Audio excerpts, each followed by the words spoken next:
नमस्कार मंडळी, मी अर्चना तुमच्या सगळ्यांचं माझ्या चॅनलमध्ये खूप खूप स्वागत आहे। तर आज आहे अमावस्या। अमावस्या जेव्हा असते तेव्हा तो अगोदरचा महिना संपतो, म्हणजे मार्गशीर्ष महिना आज संपणार आहे आणि उद्यापासून पौष महिन्याची सुरुवात होणार आहे। तर पौष महिन्याबद्दल अनेक समजुती आहेत की पौष महिन्यामध्ये लग्न करू नये, विवाह करू नये, गृहप्रवेश करू नये। तर खरंच हे खरं आहे का की हे फक्त गैरसमज आहे? या सर्वांबद्दलची माहिती आपण आजच्या व्हिडिओमध्ये बघणार आहोत, त्यामुळे व्हिडिओ शेवटपर्यंत नक्की बघा जेणेकरून सविस्तर माहिती तुम्हाला मिळू शकेल। आपल्या संवत्सरामध्ये चैत्रपासून तर फाल्गुन महिन्यापर्यंत 12 महिने सांगितले आहेत आणि या 12 महिन्यामध्ये 6 ऋतू विभागले आहेत। तर मार्गशीर्ष आणि पौष महिना हा हेमंत ऋतूमधला महिना आहे आणि पौष महिना हा हेमंत ऋतूतील दुसरा महिना आहे। ज्याप्रमाणे अधिक मासाला धोंडा मास किंवा मलमास म्हणतात, तसंच पौष महिन्याला भाकड मास देखील म्हणतात। या महिन्यामध्ये मकर संक्रांतीचा सण असतो, बस एवढंच आपल्याला माहिती आहे।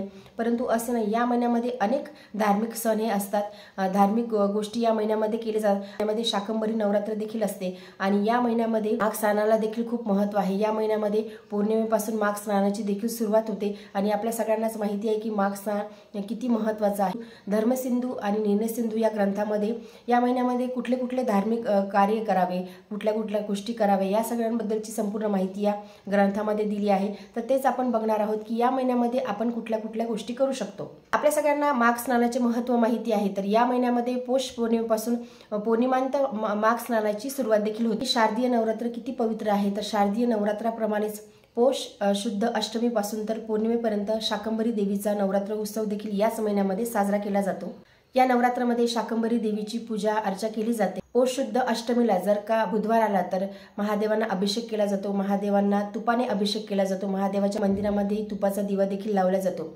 पौष अमावस्याला जर का अद्युद्य पर्व आलं तर दान, स्नानादी इतर धार्मिक कार्य देखील याच महिन्यामध्ये केले जातात। पौष महिन्यातील दोन्ही पक्षातील नवमीला म्हणजे कृष्ण नवमीला आणि शुद्ध नवमीला दुर्गा देवीची त्रिकाल पूजा केली जाते। या व्रताच्या निमित्त 8 कुमारिका मुलींचे पूजन केले जाते, त्यांना जेवू घातले जाते, दान केले जातात।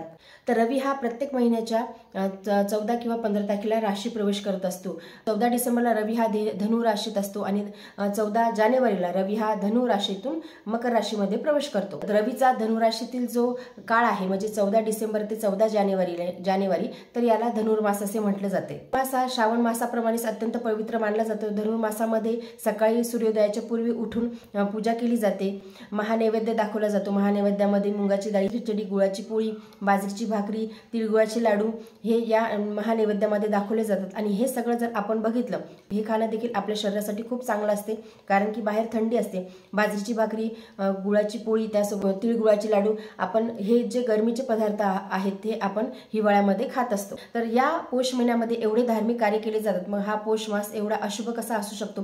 तर आता बघूया की विवाह आणि वास्तू या महिन्यामध्ये का केले जात नाही। तर अगोदर आपण विवाहाचं बघूया की रवी हा धनु राशीत असताना विवाहाची तारीख काढू नये असं आपल्या शास्त्रामध्ये सांगितलं आहे, परंतु रवी हा धनु राशीमध्ये संपूर्ण महिना नसतो। मग अशा वेळी तुम्ही एक चांगली योग्य वेळ बघून, एक चांगला योग्य दिवस बघून तुम्ही विवाह देखील या महिन्यामध्ये करू शकता। आपल्या सगळ्यांनाच माहिती आहे की श्री खंडोबा आणि म्हाळसा देवी यांचा विवाह पौष महिन्यातील शुक्र त्रयोदशीला मृग नक्षत्रावरती गोरज मुहूर्तावर पाली या गावी संपन्न होतो। मग यांचा विवाह जर का या महिन्यामध्ये संपन्न होत असेल तर मग सर्वसामान्यांनी विवाह या महिन्यामध्ये करायला काहीच हरकत नाही। खूप जणांना असं वाटतं की पौष महिन्याचं जे नाव आहे पौष ते पुष्य नक्षत्रावरून पडलं आहे आणि पुष्य नक्षत्र हे शनीचं नक्षत्र आहे, त्यामुळे या महिन्यामध्ये विवाह करत नाही, कारण की शनीचं जे नक्षत्र आहे ते विवाहासाठी किंवा जीवनासाठी ते चांगलं नसते, त्यामुळे पौष महिन्यामध्ये विवाह केले जात नाही। परंतु कुठल्याही महिन्याची जी पौर्णिमा असते त्या नक्षत्रावरून त्या महिन्याचं नाव हे ठरत असते आणि जसं की चैत्र पौर्णिमेला चित्रा नक्षत्र असते म्हणून मग त्या महिन्याचं नाव चैत्र हे आहे।